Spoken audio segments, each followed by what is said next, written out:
त्रिपाठी और आप देख रहे हैं देश की बात। प्रधानमंत्री की सुरक्षा में हुई चूक को लेकर जांच शुरू हो गई है। केंद्र की तरफ से 3 सदस्यीय टीम ने जांच शुरू कर दी है। पंजाब सरकार की तरफ से जांच का ऐलान हुआ है। इस चूक को लेकर इसी तरह की कार्रवाई की जरूरत है, न कि महामृत्युंजय जाप और हवन की, क्योंकि जवाब इन्हीं सब प्रक्रियाओं से मिलना है कि हुआ क्या था। आज इस फ्लाईओवर पर केंद्रीय टीम के सदस्य जांच के लिए पहुंचे। इसी फ्लाईओवर पे हंसवानीवाला जाने के रास्ते प्रधानमंत्री का रास्ता अटका था। यह फ्लाईओवर कैराना गांव में पड़ता है। पंजाब के मुख्य सचिव ने भी केंद्रीय गृह मंत्रालय को एक लिखित रिपोर्ट सौंपी है। इस रिपोर्ट में बताया है कि एफआईआर दर्ज कर मामले की जांच शुरू हो गई है। मुख्य सचिव ने लिखा है कि 3 दिनों के भीतर रिपोर्ट दे दी जाएगी। पंजाब सरकार ने भी 2 सदस्यों की एक कमेटी बनाई है।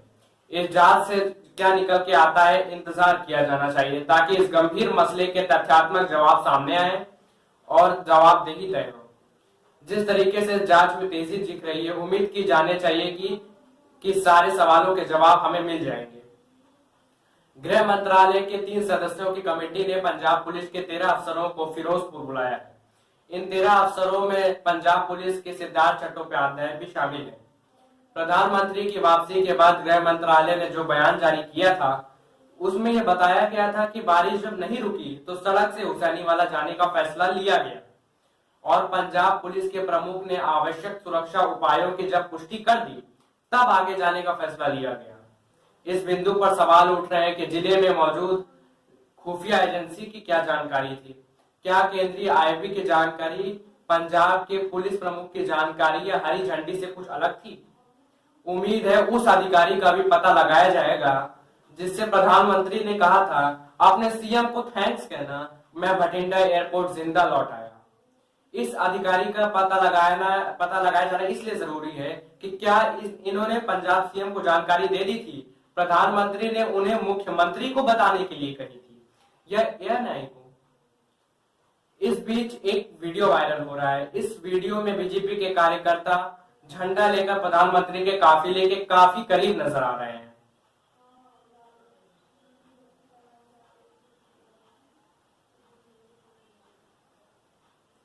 इस वीडियो में आप देख सकते हैं कि बीजेपी का झंडा पहले वाले वीडियो से कितना ज्यादा साफ दिखाई दे रहा है।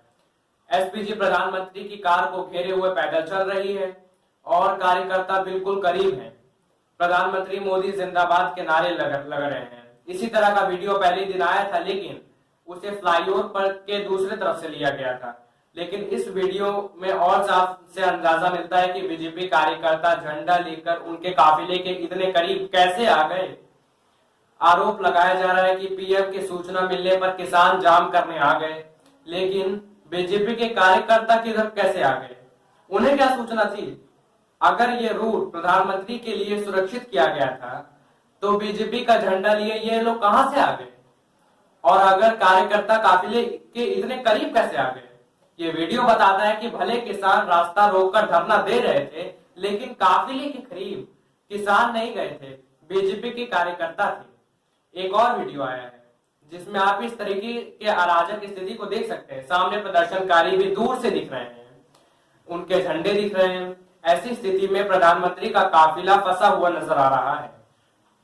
प्रधानमंत्री के बगल में बिल्कुल नजदीक कार्यकर्ताओं की भीड़ है। ये सवाल उठ रहा है कि बीजेपी के कार्यकर्ताओं को पंजाब पुलिस ने क्यों नहीं हटाया। इस तरह की व्यवस्था कैसे हो सकती है कि काफिला सड़क जाम में जाकर फंस जाता है? सामने किसानों का प्रदर्शन हो रहा है और बिल्कुल बगल से बीजेपी के कार्यकर्ता मोदी जिंदाबाद के नारे लगाते हुए चले जा रहे हैं। यह सवाल तब भी पूछा जाना चाहिए जब प्रधानमंत्री का काफिला नहीं रोका गया होता और वे हुसैनीवाला पहुंच जाते, तब भी यह सवाल उतना ही महत्वपूर्ण है कि 140 किलोमीटर की सड़क यात्रा का फैसला क्या अपने आप में जोखिम भरा नहीं था?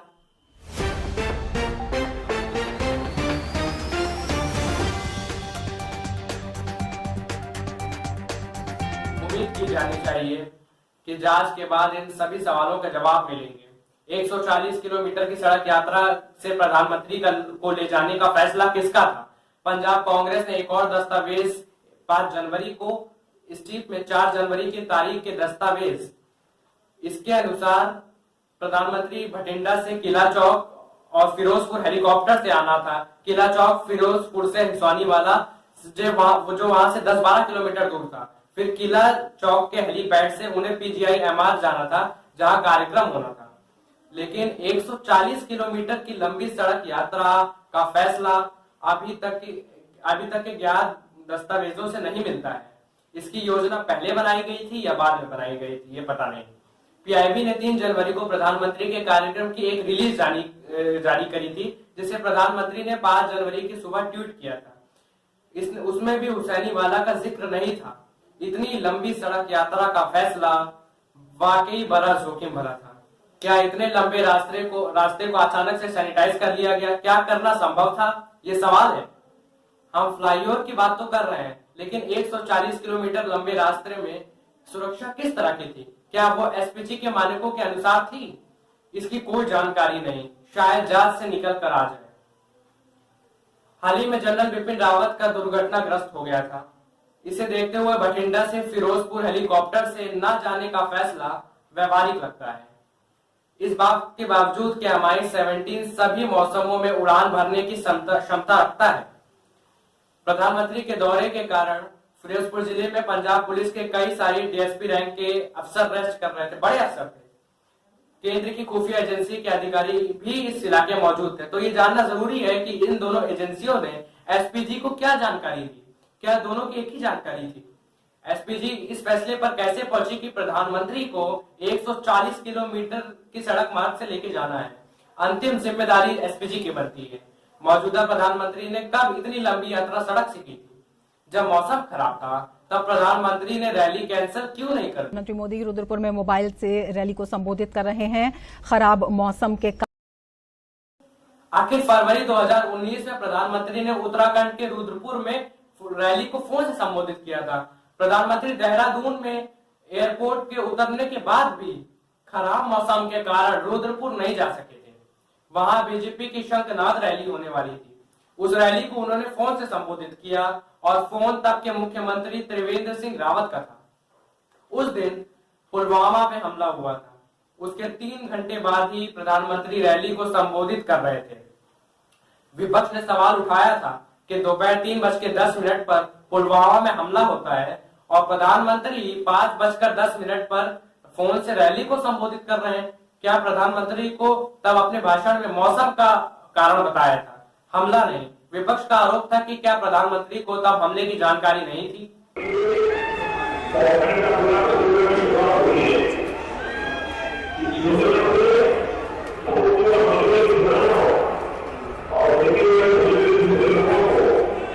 हाँ, सादर प्रणाम। मैं माइक पे लगा रहा हूँ, यहाँ पे कृपया अपना उद्बोधन देने। ये बहराइच की रैली है, दिसंबर 2016 की। मौसम खराब होने के कारण प्रधानमंत्री इसे फोन से संबोधित कर रहे हैं। उस समय यूपी के 2017 के चुनाव को देखते हुए सभाएं चल रही थी। प्रधानमंत्री बता रहे हैं कि मौसम के कारण नहीं आ सके। तब प्रधानमंत्री ने फिरोजपुर की रैली को क्यों नहीं संबोधित किया फोन से? प्राचीन वेदों में गंधर्व के रूप में वर्णित ऋषियों जो वही होती है जहाँ पर भगवान श्री राम के पुत्र लव और राजा पटेल से शासन किया। 5 अक्टूबर 2014 को महाराष्ट्र के नासिक में प्रधानमंत्री की रैली होने वाली थी, लेकिन तूफानी मौसम के कारण उनका कार्यक्रम रद्द कर दिया गया। 29 जून 2015 को प्रधानमंत्री की वाराणसी की सभा रद्द हुई। इसमें लिखा है कि लगातार बारिश के कारण SPG ने वाराणसी में प्रधानमंत्री के कार्यक्रम को रद्द कर दिया। इस खबर में SPG लिखा है, यानी फैसला SPG ने लिया, यानी प्रधानमंत्री की यात्राओं का जिम्मेदारी जो एकमात्र सर्वोच्च एजेंसी जो है SPG है। तो फिर पंजाब के मामले में SPG ने सख्त फैसला क्यों नहीं लिया? एक और जानकारी, 29 जून को मौसम के कारण वाराणसी का दौरा रद्द होता है, लेकिन कुछ दिनों बाद 16 जुलाई 2015 को, यानी उसी साल कुछ दिनों के बाद एक बार फिर से दौरा रद्द होता है, क्योंकि कार्यक्रम स्थल पर एक श्रमिक की मौत हो गई थी। प्रधानमंत्री ने अपना दौरा रद्द कर दिया था। उस साल लगातार 3 बार प्रधानमंत्री का वाराणसी दौरा रद्द हुआ था। अतीत के कई उदाहरणों से पता चलता है कि खराब मौसम के कारण प्रधानमंत्री अपनी रैलियों को रद्द करते रहे हैं और फोन से संबोधित करते रहे हैं। तो फिर रैली रद्द कर दिल्ली लौटने का फैसला क्यों नहीं लिया गया? बठिंडा लौटकर या दिल्ली लौटकर फिरोजपुर की रैली को कौन से संबोधित क्यों नहीं किया गया? आप इस वीडियो को दोबारा देखिए। बारिश के कारण सड़क पर कितने फिसलन है, काफिले की रफ्तार कितनी संभल कर चल रही है। खराब मौसम के कारण अगर हेलीकॉप्टर का उड़ना प्रधानमंत्री के सुरक्षित नहीं था, तो बारिश के कारण फिसलन बड़ी सड़क पर उनके काफिले को ले जाना भी सुरक्षित नहीं माना जा सकता है। तो जब एसपीजी 0 एरर की बात करती है, सीमावर्ती इलाके में इतनी गाड़ियों का काफिला रुक रुक कर जाता हुआ दिखाई दे रहा है, फिसलन बड़ी सड़क पर अचानक ब्रेक लगाने की स्थिति का क्या हो सकता है बताने की जरूरत नहीं है। प्रधानमंत्री की कार में कैमरामैन होता है, वो भीतर से तस्वीर ले रहा होता है।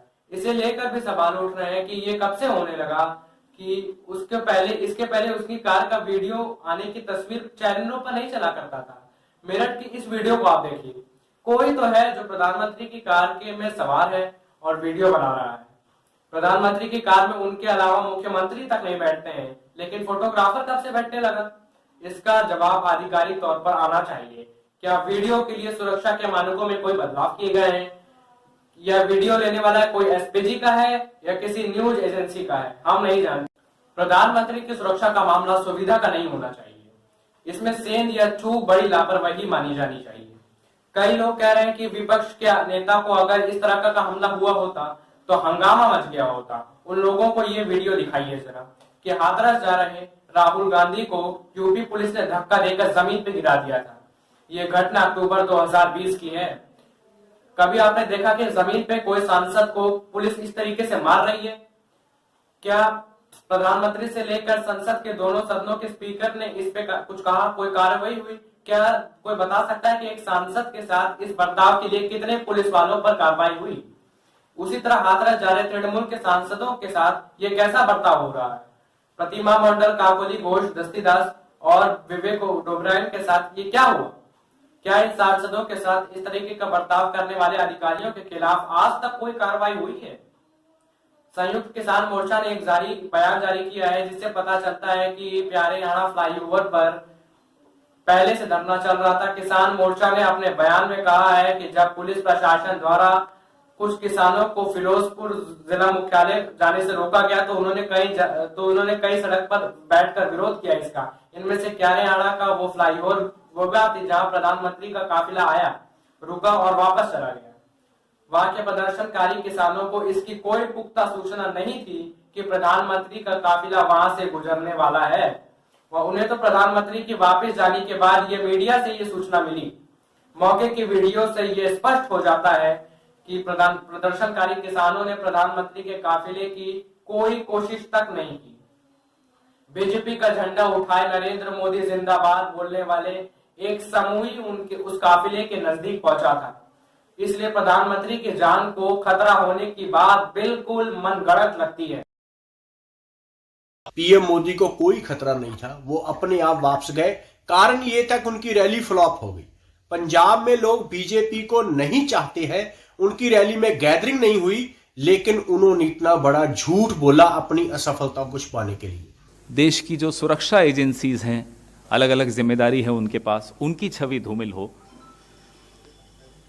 देश के एक बहुत महत्वपूर्ण प्रदेश पंजाब और एक बहुत महत्वपूर्ण संस्कृति जिससे पूरा देश क्या पूरा विश्व सीखता है, पंजाबियत, कैसे उसकी छवि को रौंदा जा रहा है। एक षड्यंत्र के तहत मैं तो कहूंगा कि उसे रौंदा जा रहा है। यह पूरा विश्व देख रहा है। आखिर कारण क्या है कि आप सरेआम, और देश के आप राजा हैं, प्रधानमंत्री हैं, दूसरा टर्म चल रहा है आपका, 303 सीटें हैं आपके पास, कई राज्यों में आपकी सरकार है, लेकिन आप देश की छवि के साथ खिलवाड़ करने में एक मिनट नहीं लगाते, आप और आपकी पूरी पार्टी और आपके कुछ। तो चलिए आज के लिए बस इतना ही। अपना ख्याल रखिए, सुरक्षित रहिए। मिलते हैं आपसे जल्दी, तब तक के लिए जय हिंद, नमस्कार।